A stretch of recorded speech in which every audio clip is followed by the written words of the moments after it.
Welcome to our first ever live audience podcast recording for Word on the Street, whoop whoop.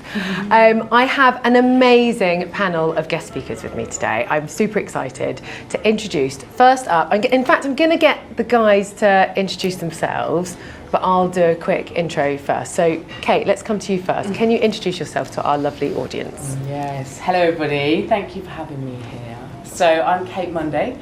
And I work for Google, been working for Google for the past 8 years, and I also have my own company called Out the Box Speakers. And my whole mission is to help educate people through narrative and get people telling better narratives. So at Google, I work with some of our top brands on YouTube to help them tell better stories on their YouTube advertising. And then with my own company, I coach and speak and basically, get people to land their message better, not tell boring stories. Get rid of those. So lovely to meet you all. And then next up, well, in fact, both Kate and Mike have been on the podcast with me before, so some of you may have heard them previously. Mike, would you like to introduce yourself? Sure. So thanks for inviting me. So my background, the reason that most agencies talk to me, I'm an ex-procurement director. So I'm the horrible person you would have met when you're dealing with big brands, when you're negotiating a deal. And what happens often is that agencies keep selling when they meet procurement, and you've got to stop selling and start negotiating. So what do I do now? So I work with agencies on sales negotiation skills, training and coaching. So I coach people on big deals, one-on-one. I train them in negotiation skills, and I help them win more RFPs. So that's what I do. Thank you, Mike. And last but not least, Grace. Hi, thank you for having me. I am head of content for Stephen Bartlett. Some of you may know Stephen. He's Dragon's Den, probably most likely, or Diary of a CEO. And I head up the content for the podcast as well, which is currently #1 in the UK, Europe, business charts and the main overall charts, which is pretty cool. I obviously don't do it all by myself. I head up a team of now 8 across the content team. So it's a vast mission project that we're working on and figuring out and learning along the way. I've been there for nearly 2 years now. Yeah. So I think we're kind of covering off all the steps that you need today to attract and win more new clients. Of course, I'm not that I'm expert in everything, but I have a little bit of knowledge across all of these different areas. But I think Grace is going to really help us zone in today on how to attract and build that audience. So how to pull people into that sales and marketing funnel. Kate's going to teach us exactly how to develop your presentation skills and tell the stories that are going to sell to them, and then Mike's going to get them over the line for us and make sure that we've got a good deal in place and that we've sold to our clients. So hopefully you're going to come away with loads of hints and tips on how to attract and win more clients. But I'm going to kind of try and I never usually have any order to anything and usually just fly by the seat of my pants. But what I'm going to try and do is run through the process. So we're going to start with Grace. Now, Grace and I were chatting upstairs about personal brand and how I think things are changing in the world of marketing and specifically in social, and how we need to work differently to attract and engage an audience. So, Grace, of course, you've done a fantastic job on profiling everything that you've been doing for the Diary of a CEO, building a really engaged audience, getting it to the #1 podcast globally. What social tactics should we be thinking about when we're trying to pull our audience in right now? Okay, so I guess it's twofold. Well, it's multiple-fold, but I'll go down twofolds. Obviously, we have Stephen and his personal brand, which is where it all started. And I think it's really important, if you're thinking about doing a podcast, you're thinking about doing another form of media, that you don't just dive into it without having the existing audience. Because a podcast platform or YouTube or that sort of thing is very, very, very hard to reach people if you don't have an existing audience. Unlike your LinkedIn or your TikTok, where you can put content out and it's going to be shown to everyone. Your YouTube, it's you've got to get people into that subscriber pattern, or you've got to get people listening to a podcast. So I think it's really important that some people are like, oh, well, I'll just start a podcast, and then they don't understand why it's not growing. And I think you've really, really got to nurture and curate and create that loyal audience before you start thinking about bringing them over to get them to listen to a long form podcast or another media form. So we build Stephen's brand across 8 channels, I think it is now. I'd recommend if anyone was starting out as building a brand channel or building a personal brand channel to focus on 2 to 3. They're not going to be right for everyone. They're going to be, you know, some platforms work for you and some don't work for you, and I think that's important, but some also work for your audience and don't work for your audience. And it's not a battle, but a fine line between what works for you and what works for your audience, because you want to be talking to your audience and finding out where they are and speaking to them, as well as being comfortable on the platform and creating content that works for you and is authentic. So yeah, twofold. Focus on building the brand across channels where you can reach as many people as you can, and start building your customer base, and then bring them over to a media brand like a podcast. And I think the most important thing across all of this is something we were discussing earlier. Bit of a buzzword at the moment. Doesn't really mean too much unless you deep dive into what it does mean, but authenticity. And this goes for, I know there's like lots of brands here in B2B companies, and this goes for your brand or your personal brand. And we were just saying before, everyone's saying be authentic, and it's like, well, what does that mean? Like, do I just be me, or do I try and be the person online that everyone wants me to be? Like, what does authenticity actually mean? And what I see it as is your personal brand or your brand is an extension of who, your online personal brand or your brand is an extension of your in-person, who you are in person. But it's not necessarily, I'm going to lose my words here. It's not necessarily everything you are in person, but it's an extension of your identity online. And I think it's just a matter of finding what your audience want to hear and want to talk about, and what they're talking about offline, bringing that online, but also bringing a little bit of personality into it as well. And you don't have to, share your entire life story. You don't have to have this traumatic experience that's happened to you. There's going to be this huge learning viral LinkedIn moment. That's not what it's all about. It's about kind of finding your voice on the platform that separates you from everyone else, so that when you scroll down a feed, people can recognize you without your profile picture, without your name, just from your tone of voice and just from the type of things you talk about. And it's about adding, rather than regurgitating everything that everyone else is talking about, it's about adding your touch, your special touch that separates you from everyone else. And I think I've gone down a huge tangent here, and I'm just talking about personal branding in general. It's so good. Most of us in the room today are building a personal brand for our business, or are trying to build our business brand. Now, I've spoken, to another person that works in your space, Andy Lambert, about this in depth. And his kind of view is everything is always going to be better if it comes from a person. So on LinkedIn, even though we're B2B, we're still a person trying to engage with another person at a brand. So as an agency, we're trying to attract and bring in work from brands that we want to be our next client, or a business that we want to be our next client. That is, you're still trying to talk to a person. So actually showing your people and building the brand of your agency through your people is a much more effective approach. So I would say first up, definitely think about who you've got within your business that you can profile. And that might be various different people. It might just be one person. Obviously at Street at the moment, it's mainly me, especially seeing as my name is Katie Street.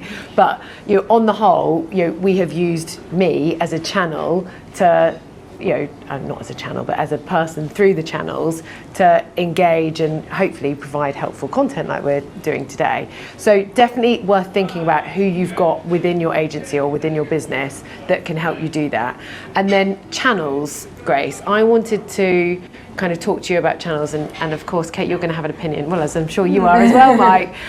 Hardly ever. But in terms of the right channels, now my kind of lean on this is we do get much better engagement than anywhere else on LinkedIn. We've really started to get much better engagement through Instagram, and we do get an awful lot of approaches through Instagram. We're starting to do a lot more on YouTube and also on TikTok. I am getting down with the Gen Zers. So channel-wise, like you said, pick 2 or 3. Are there any in the kind of B2B space that you would recommend? Yeah, so the first thing when you're looking at platforms is you've got to look where your audience are hanging out, because it's not about, as much as that you want it to be about you and you want it to be about your business, if you end up trying to talk to your audience of, you know, if you've got a Gen Z audience and you're trying to only talk to them on LinkedIn, you're like limiting your pool.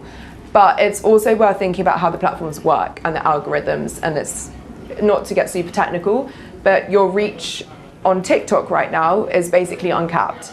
So you'd be kind of shooting yourself in the foot to not be sharing what you're sharing on Instagram in terms of video content, also to TikTok, because for example, yesterday we shared on Stephen's channels, we shared a trailer video at the exact same time, both at TikTok and Instagram. On Instagram, it reached 1 million people. On TikTok, it reached 6.5. And it's the exact same piece of content. So you're shooting yourself in the foot not to cross-platform market that sort of content. And the platforms that have sort of that uncapped reach at the moment are your LinkedIn, because of the way the feed works and how you get fed content from people you don't follow, in the same way as TikTok is, because people don't. TikTok's a really interesting one because people, you might be aware, don't look through a feed of people they follow. They look through a feed of people TikTok think they want to see. So in terms of expanding your reach and reaching as many people as possible, you know, and the Gen Z are sitting here, I'm gonna say TikTok, and people are gonna think it's, of course I'm gonna say TikTok, but I really, really do mean it. And we've seen such incredible content from brands, especially, just the top of my head thinking like your Duolingo or your Ryanair. You know, who would have thought an airline is going to dominate a platform like TikTok? And the reason Duolingo and Ryanair have been so successful on TikTok is because, as you said, they adopted a personal identity to tell their story. And people buy from people, people relate to people. So naturally, if you're telling the story from a person, people therefore feel like they relate, they trust, and they build loyalty with that persona that then they want to buy from, or they feel, you know, a loyalty to. So I think that's what they've done really well. I think brands that do it really well on LinkedIn, like Thursday Dating, I don't know if any of you know Thursday, George Rawlings' brand, or Innocent Smoothies, they both do brand content really, really well on LinkedIn, because again, they've attached it to a person and they tell the story in first person. So all of their posts you'll see are coming from I, we, our, as opposed to the brand, this is what they're doing, and separating yourself because you're creating that emotional connection. And I would really, really recommend, if you're going to look to do brand channels on the likes of LinkedIn, as opposed to building a, you know, the CEO or the founder's personal brand, which is another avenue, I would strongly recommend taking that approach and building that identity so that people feel that they really connect and can resonate with the brand and their values. And we've also, I'll stop talking soon, but it's good. We've also seen lots of brands start to talk about things that, you know, maybe they wouldn't have spoken about 5-10 years ago, in the way that they'll be sharing their view on socio-political situations. And, you know, this isn't for every brand, but it's definitely something to consider in your strategy, because, you know, it's the conversations we're having offline with our friends. And if you can see your brands also having those conversations and sharing their opinions, although maybe they're not the same as your opinions, you'll understand that their values align with yours, and you're more likely to, you know, they're creating that brand awareness so that when you're next going to choose a product, they might choose your product over someone else's, because they feel like you're, you know, on the same page with them about what's, you know, about what's happening with, you know, I was going to say the economy, but that's not good. Yeah. With like, I don't know, like the topic of greenwashing and things like that, like eco considerations. So I think, yeah, that's really important. Alternative view. Yeah, of course you can. Right. What can I just very quickly also say first, that actually you're starting to touch on there, Grace, something that's super important right now, and I don't know what you're going to say yet, Mike, but having spoken to quite a few people in procurement, the culture and your values as an agency is not just a tick box for procurement. People want to feel like they're going to have, exactly like Grace is saying, shared values with you. And if you don't have, you know, I guess if you don't stand for anything, if you don't believe in anything, and if you're not talking about that through your content, and you're not showing up when you're in an RFI or an RFP process, talking about, you know, what matters to you as a business and what you care about, you are, if there's someone else that is, you probably are going to lose that deal. Oh, sorry. Loving the noises coming through next door, by the way. So yeah, in terms of the value side of things, I think that is really, really important, and definitely something that everyone should think about. Who are we and what do we actually stand for? Sorry, Mike, over to you. A view without my procurement hat on, so my ex-procurement hat. As a micro SME, it's me. People buy me. I'm not Stephen Bartlett. I haven't got a global profile. So how do I do what he's doing? I'm like, well, I can't do that. Okay. Target audience. For me, I'd rather have 1,000 people that are my target audience than 1 million people that's a broad brand. So I've stumbled into something that's worked. So for me, I'm guesting on people's podcasts. Katie very kindly invited me onto podcasts. So I appeared on a podcast called Sales Gravy by Jeb Blount. Salespeople listen to Jeb Blount in the States because he's a sales trainer and coach. He's got a decent sized audience. And we had a bit of a battle on the podcast about dealing with procurement because he hates procurement. I'm an ex-procurement person. 2 weeks after it was published, I got an inbound lead on LinkedIn from the head of sales enablement from a European brand saying, our board told us to listen to your podcast. I'm like, but really? Which one? So the Sales Gravy one. I said, right. And we started a conversation, an authentic conversation around my content on Jeb's podcast about my views. Clearly I'd researched them before we had the conversation. They're a $20 billion business. They've got 4,000 salespeople worldwide. And they contacted me. I had no idea that podcasts would generate leads. And so practically for me, I'd love to be able to do what Stephen does. I can't. So I found a way. I'd recommend being a guest on other people's podcasts who speak to your audience is not a bad thing to try out. So no, absolutely. And I think the only difference there is that I know you have your own podcast and you're building that up as well. But yes. But the I think when we talk about two things here, when we talk about growing a podcast and people are always like, how have you grown so quickly, or how have you reached those levels, or how have you reached those numbers? I would suggest it's because we had that base layer of audience already existing, and we're growing them in tandem and bringing them over to the podcast because the reach of a podcast is capped, as we've said. Unless you're bringing people in externally, it's not an internal growth platform. But then on that, I think an incredible market for me, going on other people's podcasts, coming and doing this sort of talk, is a pillar of your personal brand. Yeah. And I think that's kind of a different line of strategy almost, in terms of you don't need to have built your audience externally to go and start talking on other people's podcasts, because they built their audience for you and you're just harnessing their audience. So I think they're almost like two separate things, but absolutely an incredible thing to do. It's the same as what used to be, in terms of social strategy, you'd say, well, an amazing way to grow your audience is if you do a shared collaboration post with another channel, and then you can harness their audience. It's the same thing. Yeah. But podcast audiences are so active and so engaged right now that they're listening, and I'm going to get this figure totally wrong. There are millions of podcasts currently. There are 2 million podcasts out there. So people have this unbelievable choice to choose specifically their niche.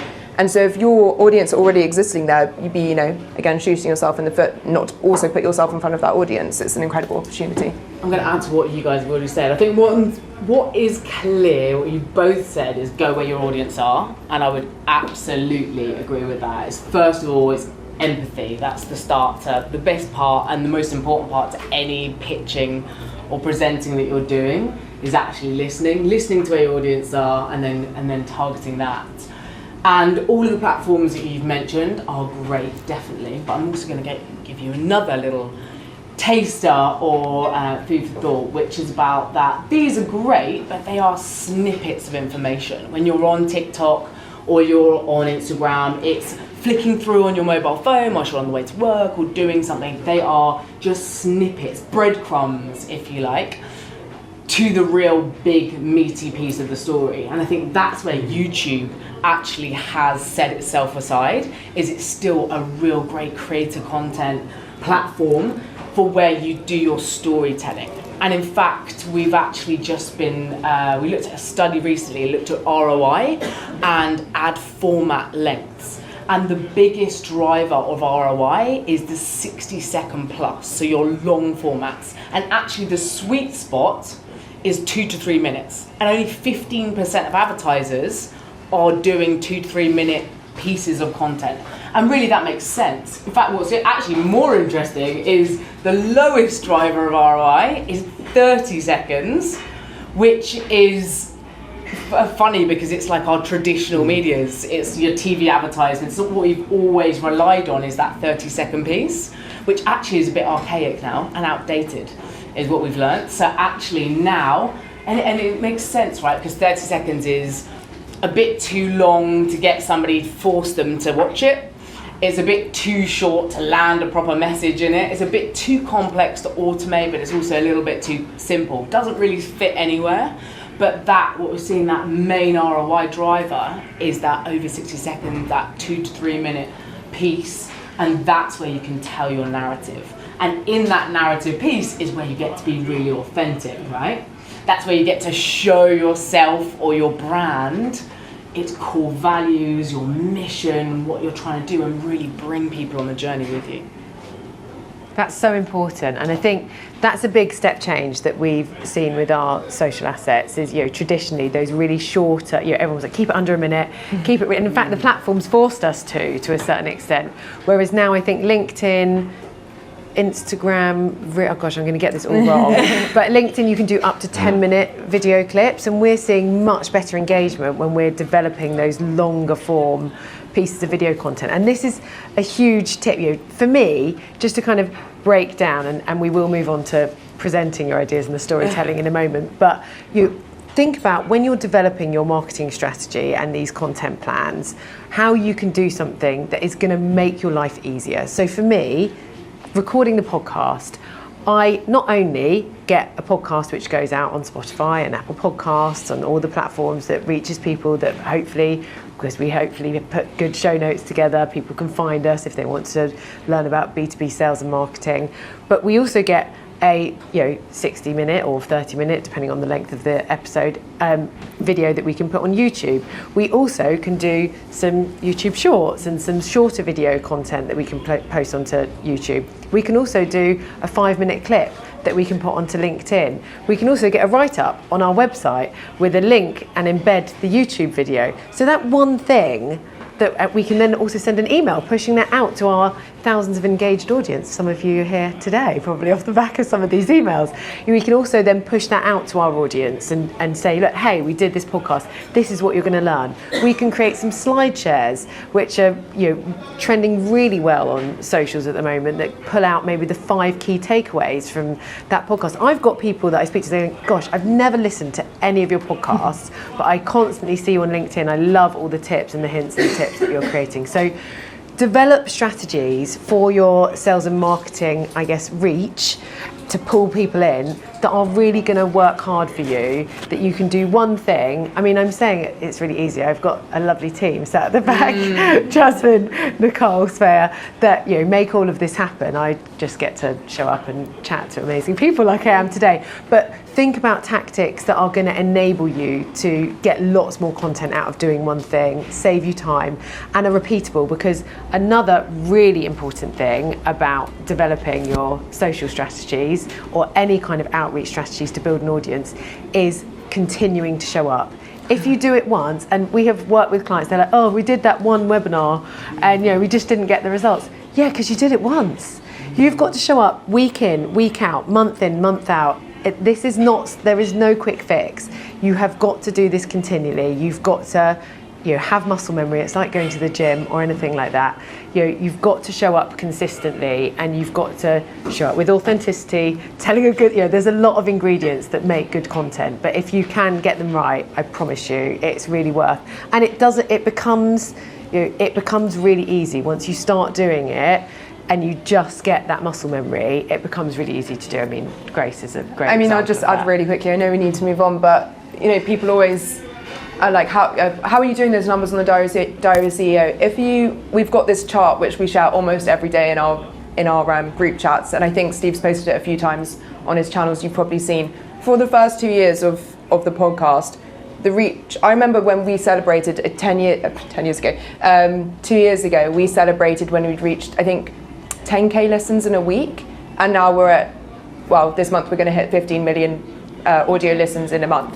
So the compounding interest of just being religiously consistent has been unbelievably beneficial to us. Our compounding interest graph literally is flat for 2 years. There is no growth. We should have, we posted a LinkedIn post the other day that shows, this is where most people give up, or this is where we could have given up. Flat, nothing. No one's coming. Like literally, few people are listening. It's unbelievable. And then suddenly, because of the consistency and not giving up, it's almost like a vertical graph. But that's been 3 years in the making. So it didn't happen overnight.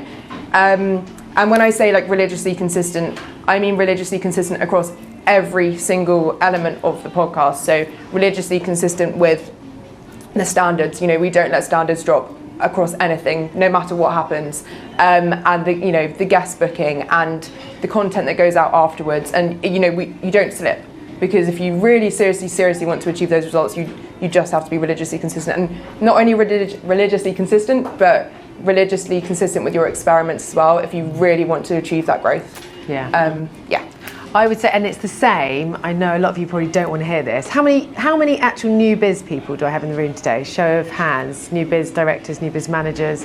Yeah. How many times you've been in a role, after 9 months, you're not getting the results as quickly as your MD, CEO thinks you should do, and they're going, oh gosh, should they? And it literally takes years to build this. There is no, I've worked in new business and marketing my entire life. You have exactly what Grace says, it's the same rules apply. You've got to keep on keeping on. If you think about the lifespan of a client, by the time you've attracted them in, and you're lucky if you start this tomorrow and you attract one person in, for that to convert into a paid deal within 6 months, you would be really, really lucky. So you've also got to be realistic. The more you do this, the more consistent you are, the longer you do it, the better the results will be. And that is a new biz thing across the board. Marketing, new biz, there are no quick wins. So yeah, sorry guys, no silver bullets today. But there are silver bullets if you stick with it. Right, I feel like we've spoken way too much about everything already, and we're gonna have 15 minutes to chat through some other really important things. So in terms of showing up in an authentic way, Kate, I know this is your literally your lifeblood. How do we start to present to people in a way that is engaging, authentic, that's going to help them buy from us? And actually, I'm going to reframe this question. Can you start with your story, because you were not a confident presenter, were you? No, I didn't. No, I didn't. I hated it. In fact, so it's ironic now that I am a speaking coach and teach people how to speak.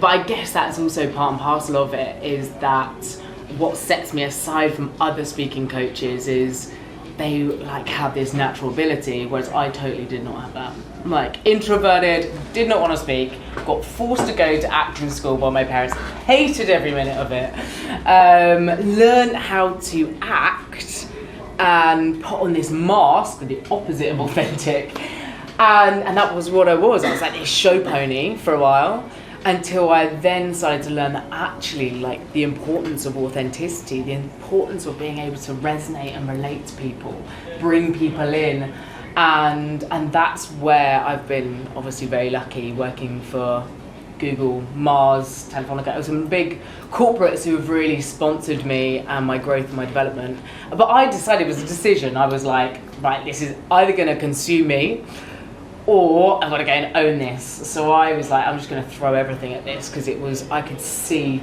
how important being able to effectively communicate is to your success. You might have the best idea. If you cannot communicate that, there's no point. There's literally no point. So Yes, I think that's what really helps me, is now when I see and I coach people, I know they're going through those same struggles that I was going through, and I've been there, I've made loads of mistakes, and so I can really help them on their journey. But more to your point about, how do we actually show up and tell these stories, we kind of alluded to it already, in the sense that number one, it's listening. It's what we do not do enough of. I think there's surveys gone out about listening, and people always prefer to talk about themselves normally than it is about listening. But you look at like boardrooms, CEOs, they normally are the ones that sit back for a while and don't speak, and you'll see them watching and listening, looking at people's body language, taking notes on who they are, how they respond to things, and then when they do speak, so much more impactful. So actually listening first, being able to pick out those things that you can relate and resonate. We were talking about this before, weren't we? It's a bit like being on a dating app. You go through people's pictures and you see, oh, there's like a dog. Okay, I'll bring that up in conversations. They like dogs, I like dogs, it's great. And it's the same thing. It's like, what can I bring to the table? How can I be relatable? And the more relatable you are, the more someone's going to resonate, the more they're going to remember, the more they're going to probably value you as well.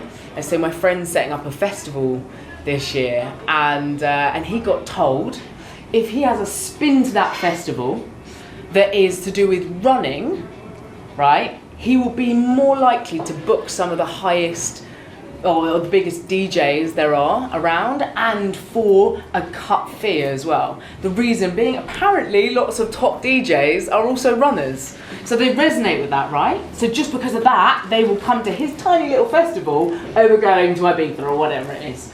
So it's really important, obviously, to create that resonance.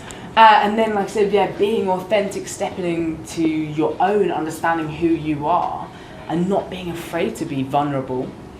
And the other thing that I also champion is service.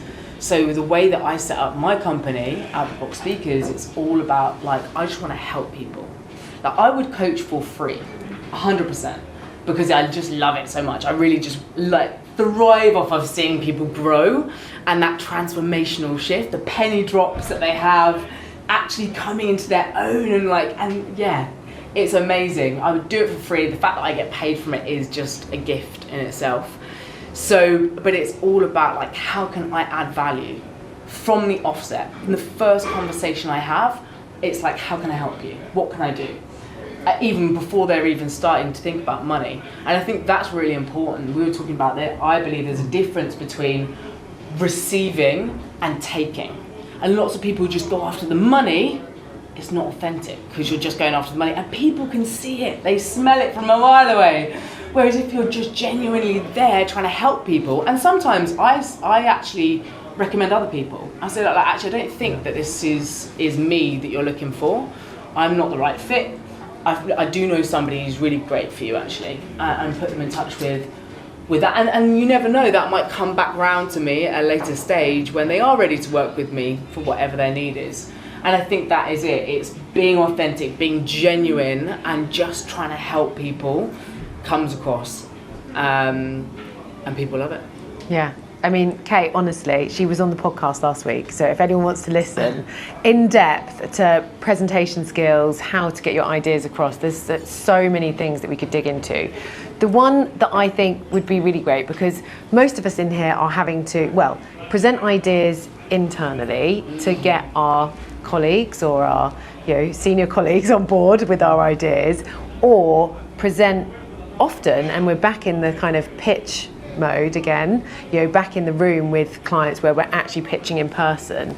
In terms of tactics or skills or things that people should do to actually present better outside of the storytelling side of it, any kind of tips for things, how we should, position ourselves or turn up in the room? Is there anything that we can do now we're back in person better to present better? Get a coach. That's what I do. Go and work with Kate. Get a coach. I do. I actually have 9 coaches myself. We were talking about this. We were like, what, 9? But that is it. It's not being afraid to ask for help. and realise that actually sometimes the way, like you think you look a certain way and you don't, and it's only until you look back at your video or somebody says to you, actually, do you understand the way that you're coming across is different. And I think, understanding that perception and reality, getting people to tell you, feedback is an absolute gift. It's something that I build into all of my coaching. I'm really, the kind of pillars I believe in is creating psychological safety, creating a safe zone for people to be really vulnerable. So I think vulnerability is key. We were talking about this as well at the start of any presentation that I do now, and alluding to your hybrid point. It's so easy now when we're presenting, especially on camera, for people to turn the cameras off. And you just become a screen, a faceless person. And then it's really easy to say no to. It's really easy to disengage, do your emails, whatever it is. So you need to get people to remember you are a person. So that's why I always encourage people to turn the cameras on.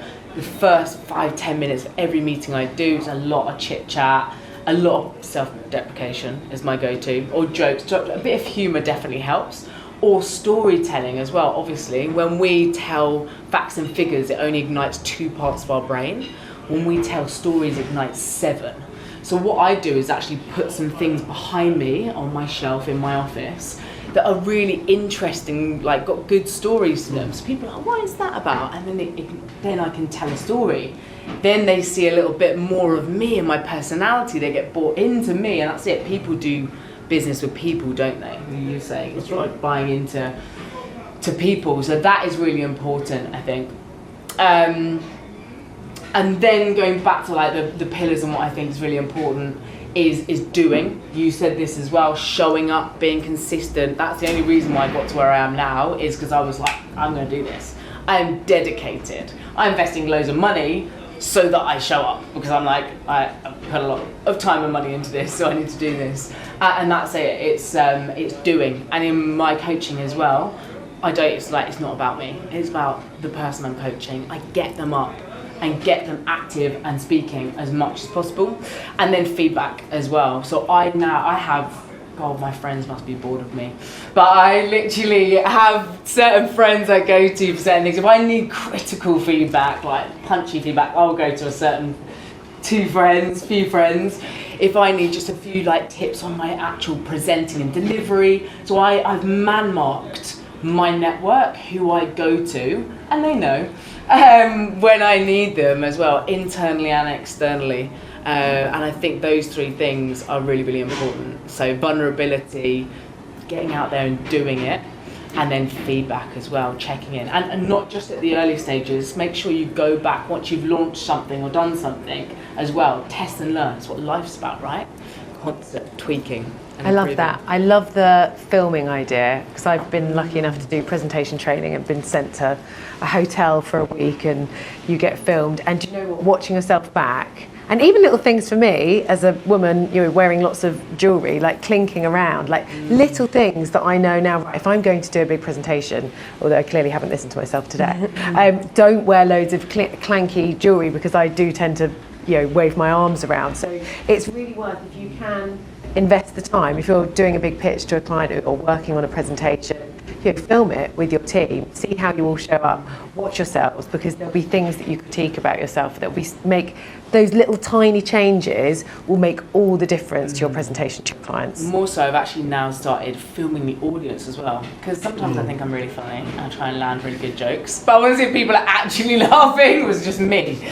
So we're watching, guys. That as well. It's like, when I'm landing a point, are people bought in? Are they bored? So do I need to change those bits of content? So actually, if you can, film both ways. Love it. Right, so last but not least, we're coming to Mike.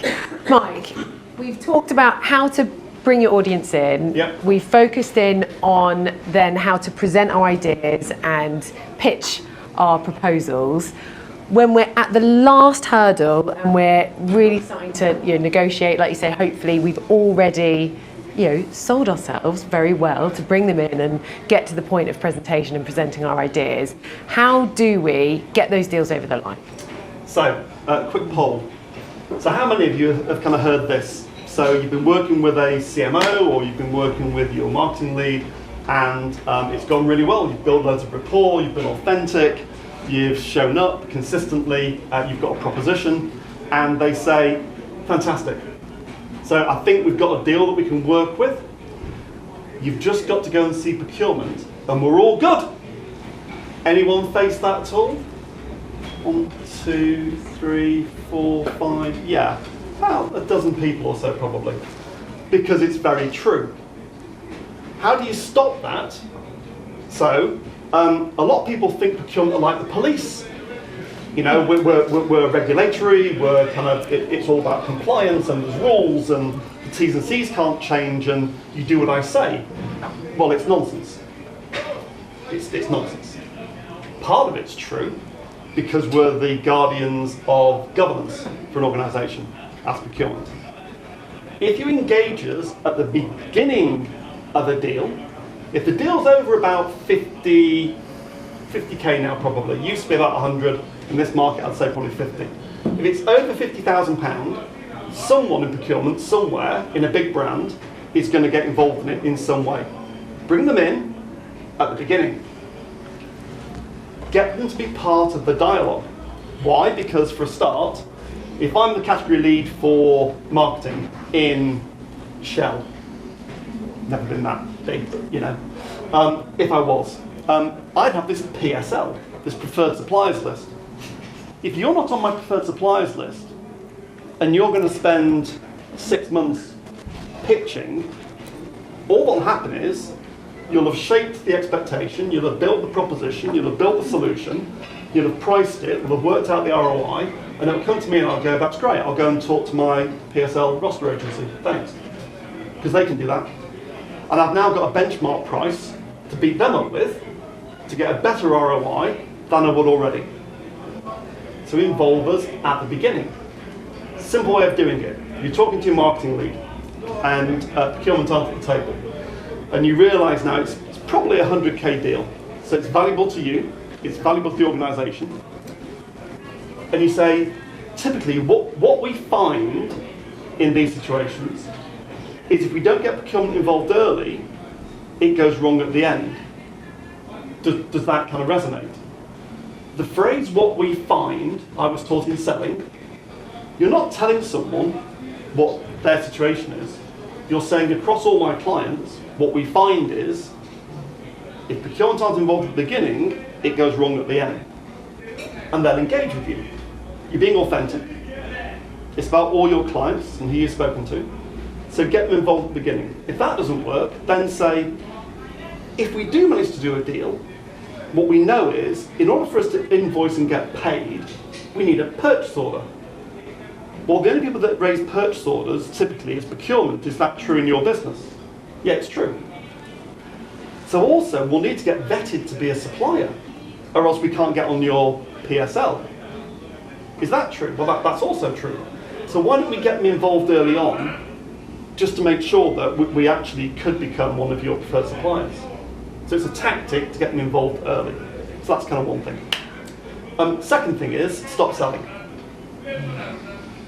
Stop selling when you meet me.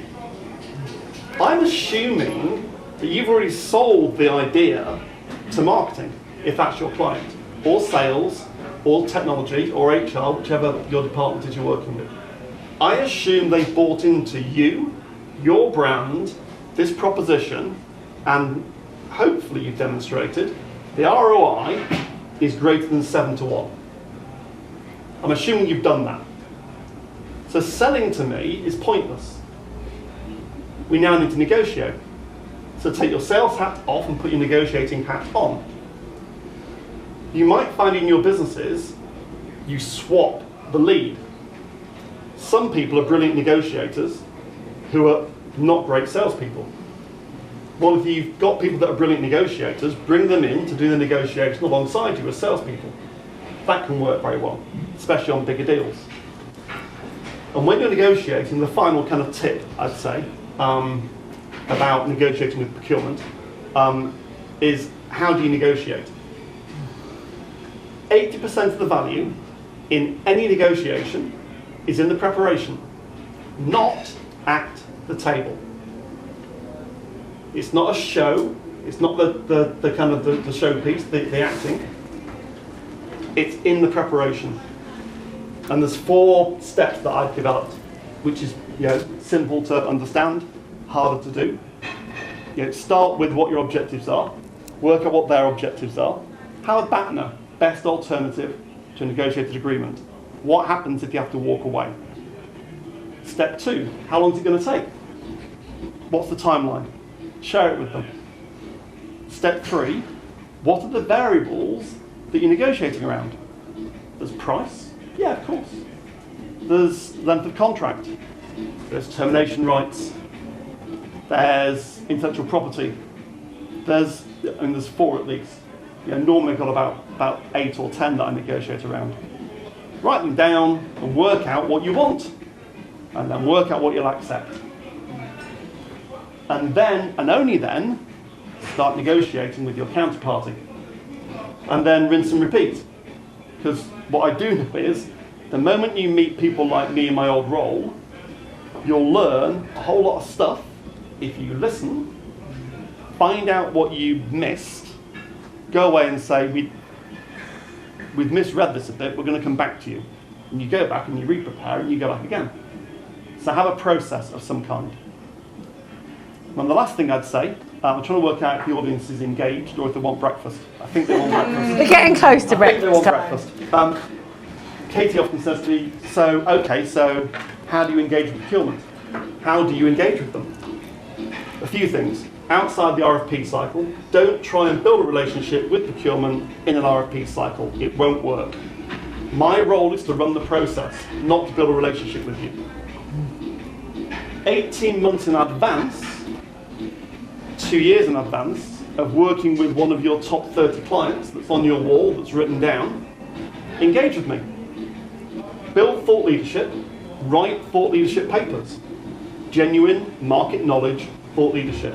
What's going on, what are the trends, look at the Google research, there's plenty of it around, there's plenty of free reports around, work out what the trends are.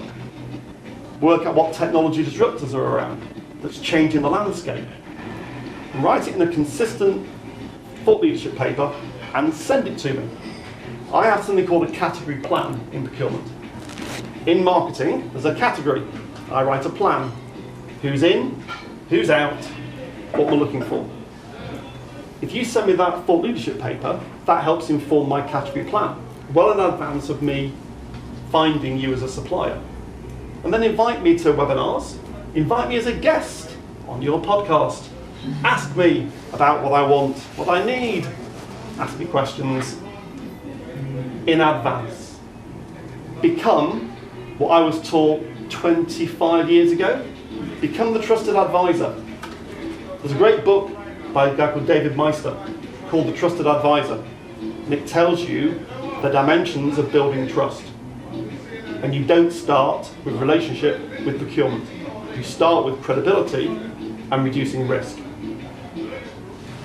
Did that make any sense, or are you starting? Yeah. Mike, that was brilliant. But so true, when you're thinking about, there's so much we've covered today, and I'm going to come to you for questions now. Yes. There's so much we've covered, but I think what's really important, there's so many takeaways from what you've just said, Mike, but a really important one is segment your audience and understand, I'm not saying all of your content pieces need to be different, because they're probably going to talk to a wider audience than just one of your audiences, but think in your outreach, how can I position this for procurement? How can I position this for a CMO and position it differently?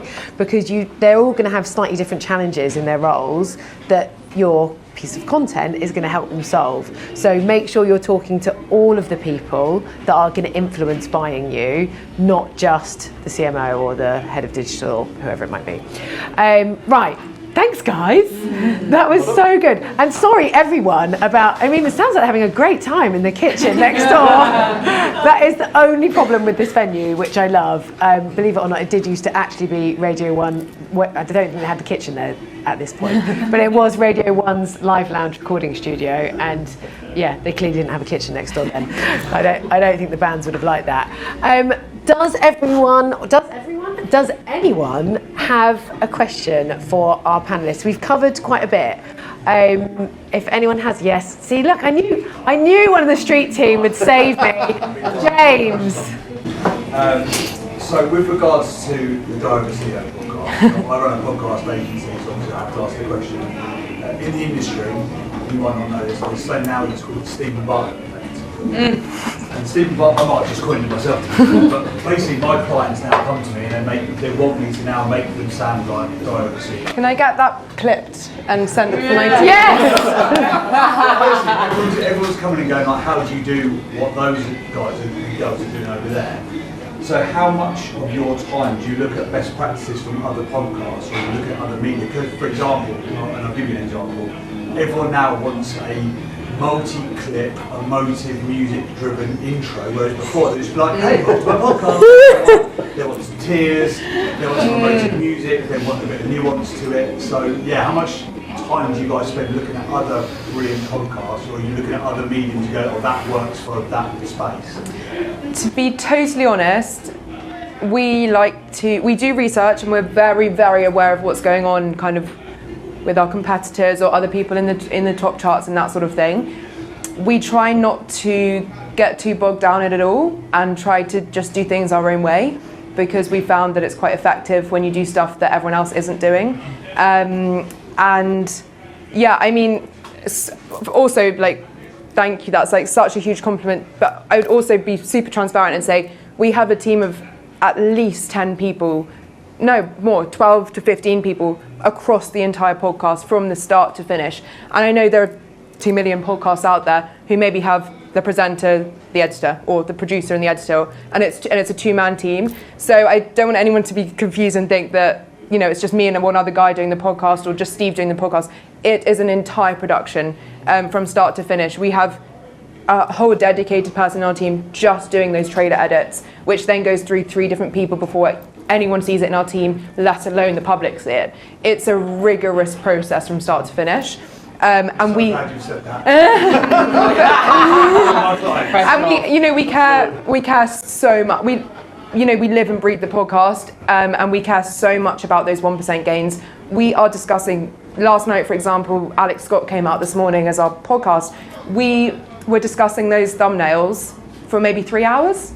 We care so much about the details. From the car that the guests are booked, that are picked up in is, controlled in terms of what music's being played, the temperature, what time they arrive. This is, it's a rigorous process. And I think from caring so meticulously about those 1%, I'm going to start sounding like Steve now. I started to pick up things he says. We care so much about those 1% gains, and we're just always looking to experiment. So coming back to your question of, are we looking at other people's podcasts?